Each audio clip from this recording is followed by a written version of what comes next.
get up. Get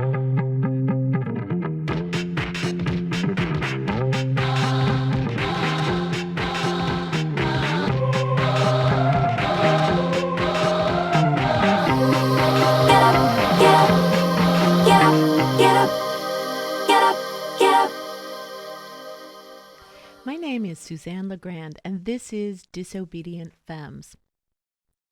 Today, my guest is Apricot Irving, who is an award-winning writer, teacher, journalist, community activist, and the author of The Gospel of Trees, a lyrical meditation on ecology, loss, and the tangled history of missions in Haiti, which won the 2019 Oregon Book Award. Welcome. Thank you. The Gospel of Trees is a memoir of growing up as a missionary kid in Haiti. You and your family moved to Haiti in 1982 when you were 6 years old, and you left when you were 15.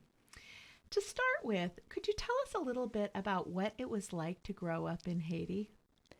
Well, stepping off the plane that first time landing, it was an infusion of color and noise and sensory smells, and it was after the quiet desert where we lived on a trailer just down the hill from my grandma's on a date ranch.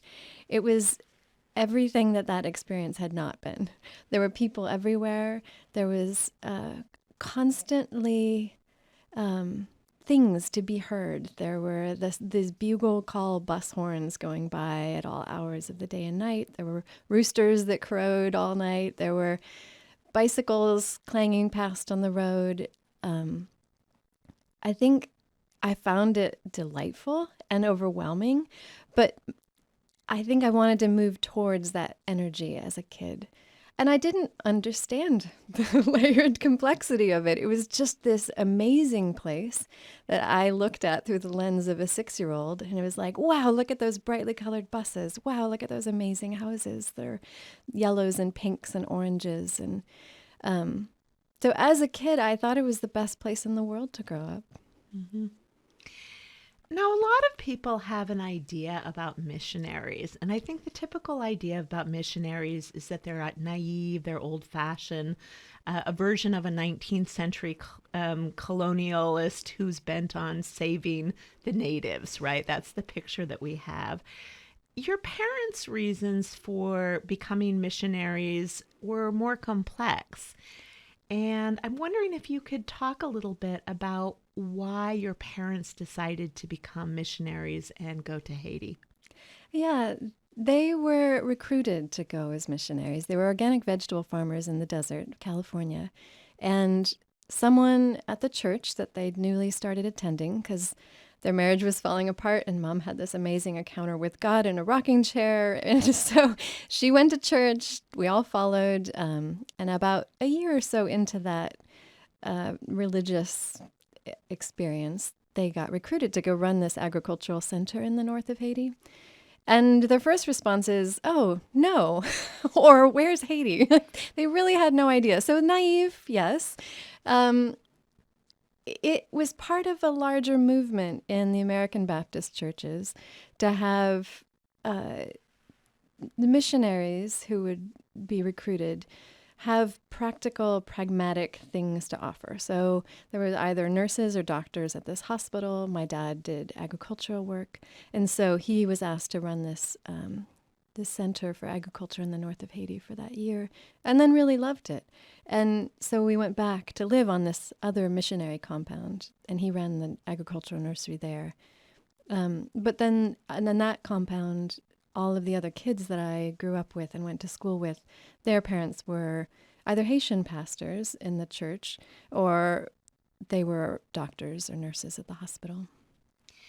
It's interesting that your father's reason for going to Haiti had less to do with converting and more to do with nature and his love of trees, and thus the title, The Gospel of Trees. Can you talk a little bit about that? Yeah, I say in the book that his first and earliest and the most unshakable conversion was to protecting wilderness, wild space, the natural world, when he was a child hiking up from the desert into the Idlewild Mountains, and for the first time being among trees and squirrels leaping overhead, and all of this green.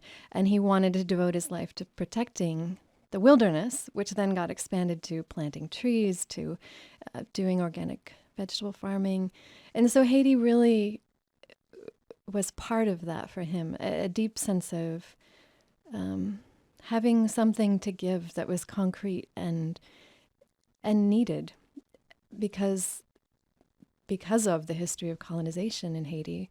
There's extraordinary deforestation. So much was lost, starting with the time of Columbus and all of the hardwoods that were stripped, and then the plantation system and the soil that was depleted by these intensive crops like sugarcane and indigo.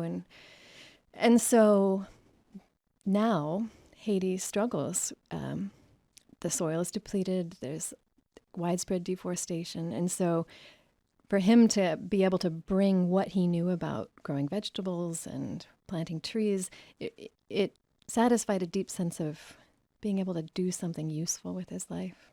Mm-hmm, mm-hmm. And that sense of being useful is really interesting. You talk about that at the beginning of the book, the desire to make a difference.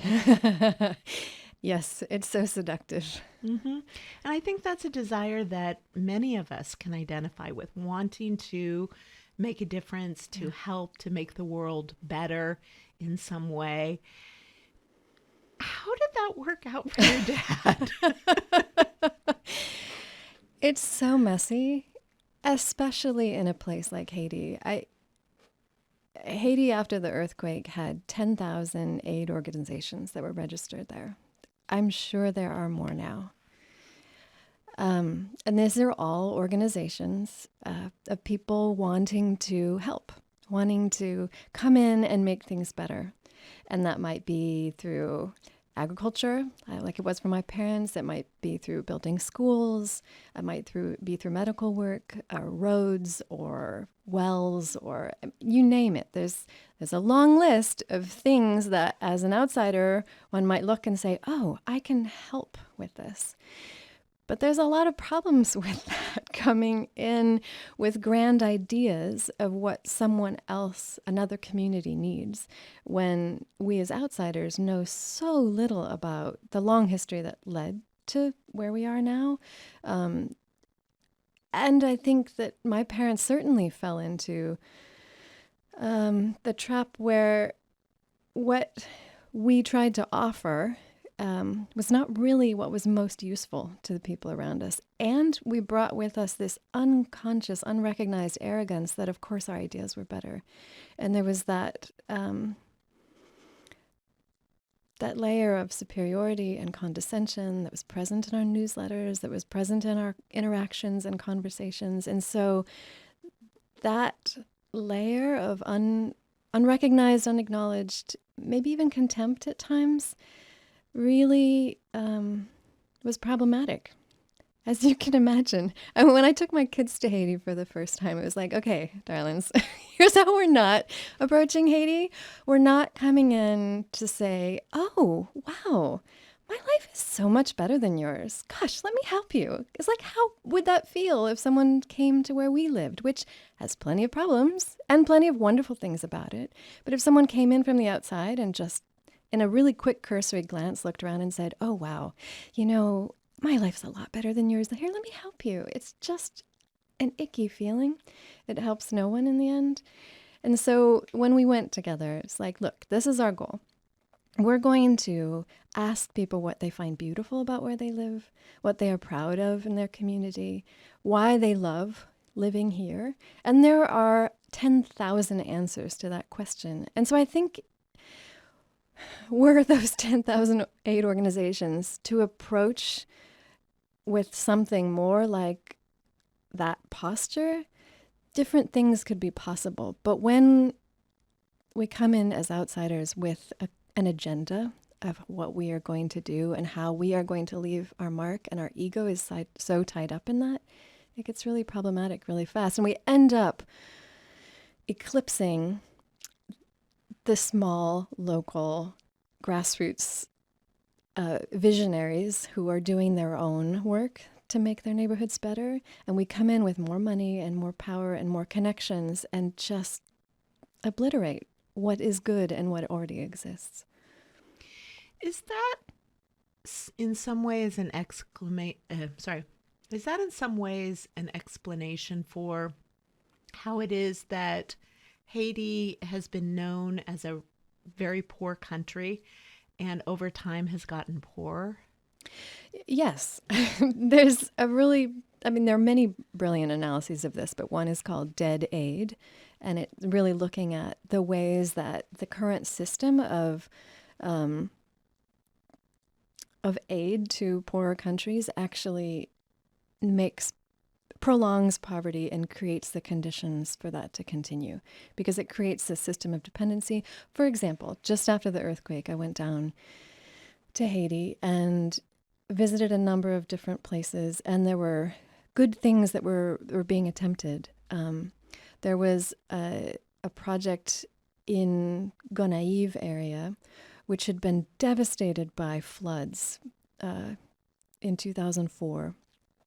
And the watershed is almost entirely denuded now.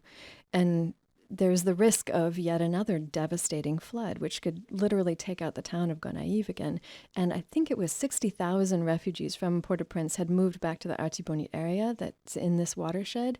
And so all these recently relocated refugees were once again going to be at risk if the floods came again. And so the goal was to create a project that would put trees or terraces on these hillsides to protect the watershed, which is all a wonderful thing.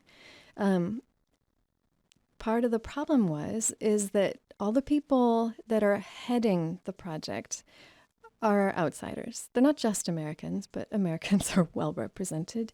And then the people at the lower levels of these aid organizations are Haitian people who speak multiple languages, who might have multiple advanced degrees, who are very knowledgeable about their country and its history and the dynamics of communities. And I heard one story about how one of these aid organizations had a book where complaints were written down. Like if people from these small villages said, look, here's the ways in which this project is not being done well, it's not serving us, it would go into that complaint book, it would be logged, and no one ever read it again. It didn't get reported further up the chain to people with decision-making power. And so the organizations, these well-funded NGOs would come in and have a project that might last 18 months or a few years, and then they're going to pick up and leave and go to the next country with the next crisis, leaving all these well-educated, really knowledgeable, young, ambitious, visionary Haitian people once again out of a job. And it just feels so defeating. By contrast, I got to visit this little tiny community up in the mountains, and they had 25 years earlier realized that when people grew up from these small villages, they would leave, get an education, and not return. And they knew that in the cities, they were looked down upon as country backwards people. And they decided to create this cooperative, a peasant cooperative, to change their communities by having a garden that was cooperatively farmed, and when the produce was sold, then that small bit of income would pay for someone from the group to go and say, take a class on childhood nutrition. And so that person would come back with the knowledge and share for all the villages, all the people in the cooperative, how to make sure there's protein in the diet so the kids don't have kwashiorkor, so that there's not like this really devastating and ongoing lack of nutrition. And so that was done. Great. Like knowledge is disseminated. And then one project after another, and they would sometimes partner with larger NGOs. It's a very arid region, and so the rains, when they come all in a rush and then are gone. And so they partnered with a German NGO that was able to help subsidize water tanks, water catchment systems for every home that wanted to participate in this project. And it was still a sizable contribution that each household had to make for their portion of it. But it was an extraordinary high percentage of households within this large, now quite large area that all decided to say, yes, we want to commit financially and we'll partner with this NGO. And it was a kind of success rate that NGOs dream of. And it was all done by this cooperative on their own. And the pride with which they talked about their community and what they had accomplished in these 25 years. And mind you, it's still a community where you can look around and there's kids maybe wearing a T-shirt and not much else, barefoot. There's maybe a bag of trash stuck in the crotch of a tree. There's chickens scratching in the dirt. It could be easy for an outsider to come in and say, oh, wow, my life is so much better than yours. Here, let me help you. But that was not how this community saw itself. There was such pride and such dignity. And there were other small communities that had heard about what they were doing that would come to them for advice about how do you organize? How do you begin something like this? And that kind of possibility for a community to take agency for their own future and present, it's beautiful. And it's a little heartbreaking to think of how much that potential exists everywhere in Haiti and how much it's been eclipsed by an outsider coming in, an outside group saying, oh, I know what you need. Let me do this for you. And then let me bring down a whole group of college kids or well-meaning people. They call them the shirts, all in their matching T-shirts, and they're going to build the building for this community and take a picture in front of it with the shovels and everything else. Meanwhile, there are really skilled masons in that community. There are people that would be glad to have, be paid for their labor. It's so maddening to see how often it goes awry. It's interesting. Sounds like what you're saying is that one of the legacies of colonialism, this idea of the white savior, is really still at the heart of a lot of aid efforts, and that's a problem. It is. I have a dear friend who's a poet, a fabulous Haitian writer, Sonny Tonemi, and we were talking last spring at a reading we did together, and he was like, yeah, we have a saying. It's yes blanc. It's like, oh, you, the outsider, you white person, you have an idea. What are we expected to say? Yes blanc. Just whatever you say, yes blanc. Because what else can you do? Here's this person coming in with their ideas and their funding and it's painful and it's funny that it's like observed as a thing that happens all the time. And it should not continue.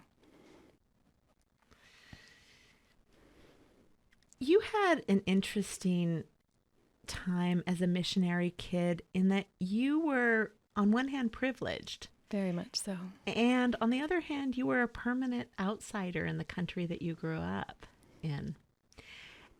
And you described that as being an interesting vantage point. In your book, you wrote, quote, "It can be a great gift to be the outsider and to get it wrong. Most of the time, to practice humility when I thought that I had the world all figured out." I think that there's a lot of freedom on the other side of realizing that failure is a really wise teacher. That I think this myth that there is a way of doing it right puts a lot of pressure, and there's a lot of heartache in trying to live up to some goal of perfection. And as a white woman of privilege, I can't do it right. I can't be one of the good ones.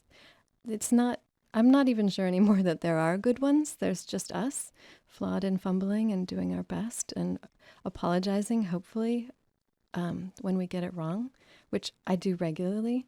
And so I think that recognition that it's okay to make a mess of things. If my goal is to learn, then I'm learning from having failed in those specific ways. And I can be more aware as I move through the world post-failure. But the trying to keep myself in everyone's good books and impress everyone that I'm fine, that I'm good, that I'm on the side of, benevolence or heroism or whatever. Like it's a myth, and it's a destructive myth. And I've heard people say that white people are more concerned about being perceived as good as opposed to actually doing good, right? oh my gosh, because like my entire adolescence was this intense pressure on looking good. Like not wearing dangly earrings that were too long and too distracting, not wearing too much makeup, not wearing a shirt that showed too much cleavage. It was so important that we looked a certain way, a skirt of a certain length if we were going out of the compound. And meanwhile, my dad and I are shouting at each other behind screen doors and screen windows, and every one of our neighbors knows that we're screaming at each other. So it's not like the skirt of a certain length and the length of the earrings is fooling anybody. Everybody can tell that we really have no business trying to teach anyone about a moral life or healthy family. We're just a mess, like most people. And we're fumbling along, and Dad has some things he can teach about trees, but in terms of us being any sort of moral icon, forget it. It's such a crock. And it's so freeing to get to the other side and go, oh, right. Like, let's not even waste any energy trying to keep up that facade. Let's just be human together. And you can see my flaws. You've seen them from the beginning. That's fine. I won't try to cover them up. And I'll just, like, let's move on, you know? One of the things that's so wonderful about your book is that you do talk about the flaws, the complexity in your family, the tensions. And it's really interesting to me that your parents were very supportive of the book and willing to share their own diaries even. To include the difficulties in their marriage, for example, which is something that generally people don't want to talk about publicly. And you've written that they did this partly because they wanted others to learn from their past mistakes. Yeah, it's true. I mean, they're people of deep religious faith, and there is in Christianity, there's a lot that's flawed and destructive in Christianity, and there's a lot that has the potential to be hopeful and to rebuild connections when it's broken. And so for my dad, he was with a bunch of men, and he was talking about this stage in his marriage when he had betrayed Mom in this way, and he wanted to share it as a way that other people could learn from. And then he realized, okay, I need to tell my daughters about this. And so it was a memorable Christmas when we sent the kids to bed, and Dad said, well, I have something to share.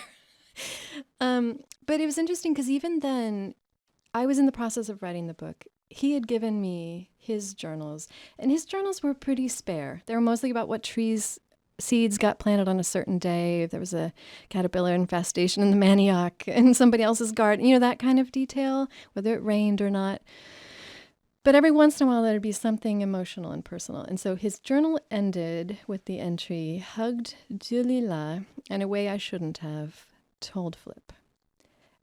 And I kept journals, and I knew that that meant something significant, but I actually didn't have the courage to ask him about it.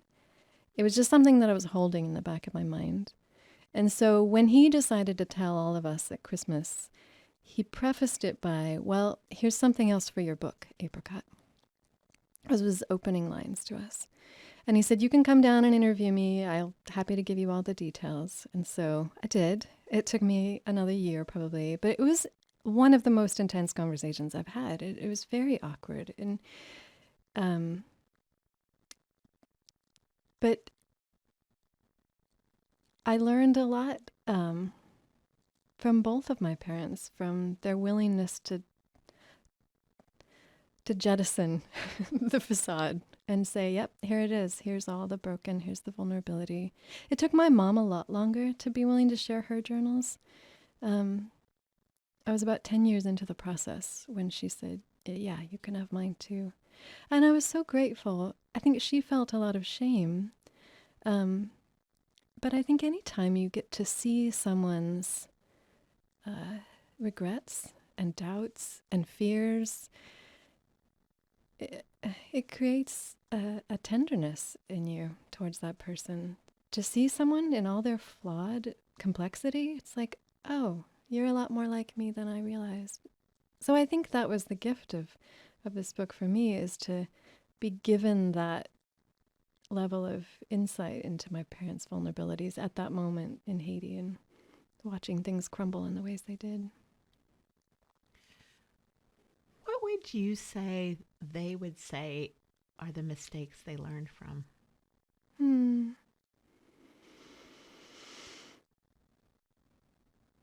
Well, I think my mom has talked about when the two of them finally got to go back to Haiti and spend a couple months working as volunteers with Mercy Corps, doing a stove project in the Artibonite. And they were living really as part of the community. They'd have dinners in people's homes, and they were working collaboratively, building these fuel-efficient stoves using mud and organic material. And Mom's Creole finally got good, like where she could be like joke around with people and hear people's stories.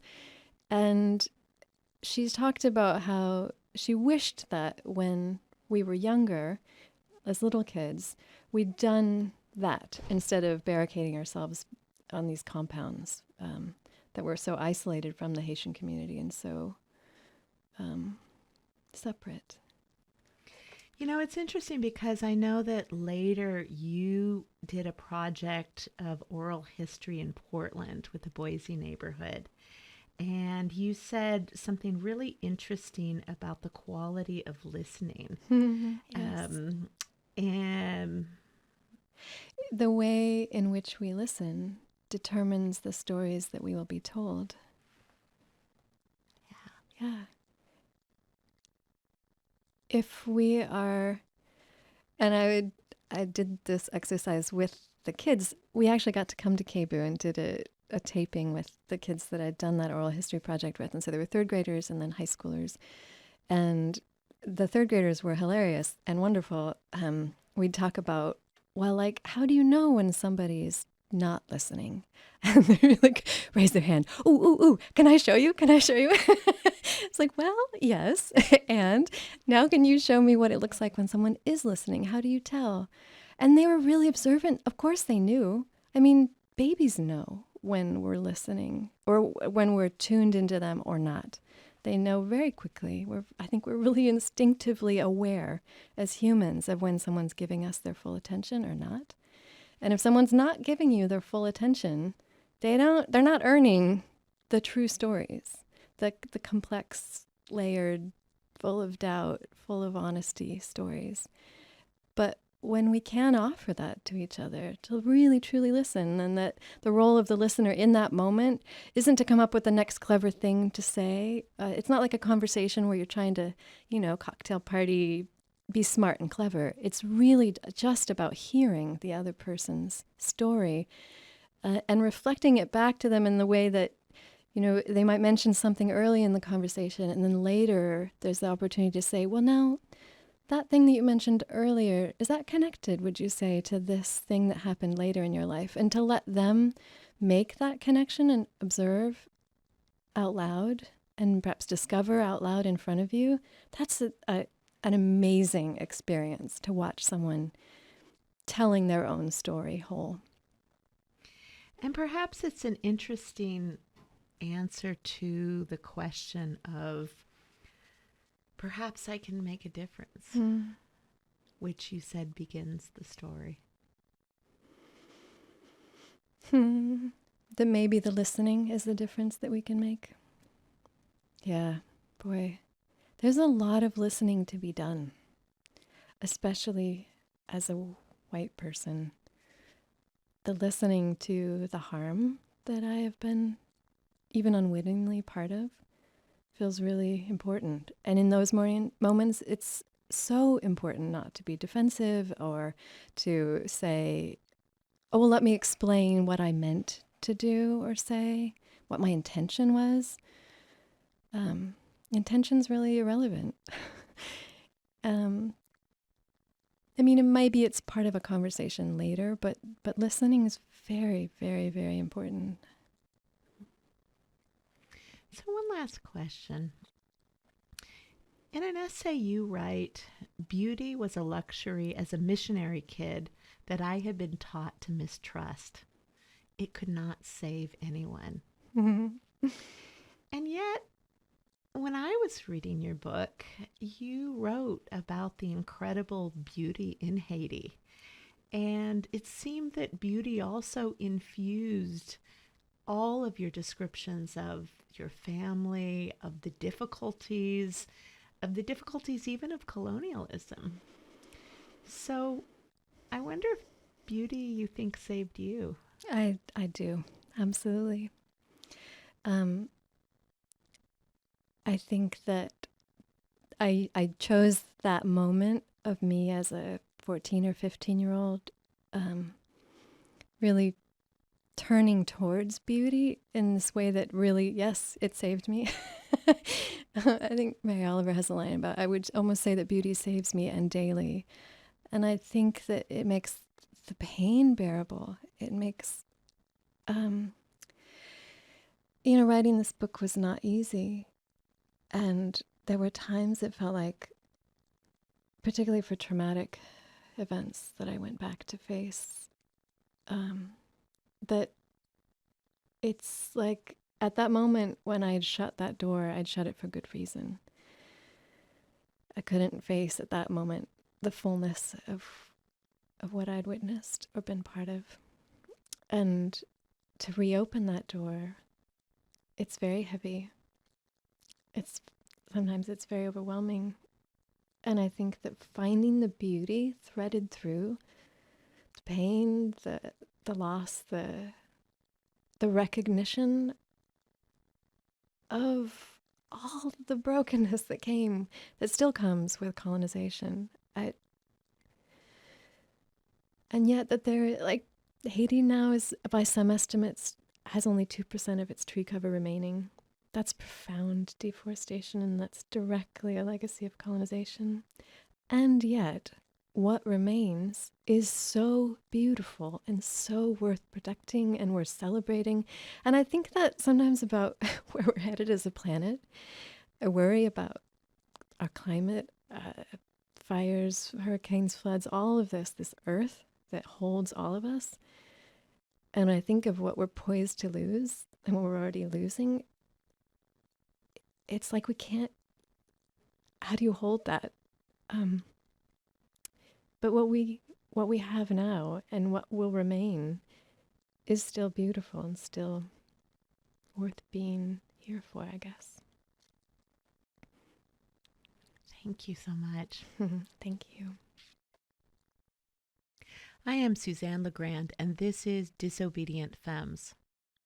For more interviews with women writers, artists, and activists, please subscribe to Disobedient Femmes or visit disobedientfemmes.com. Get up, get up.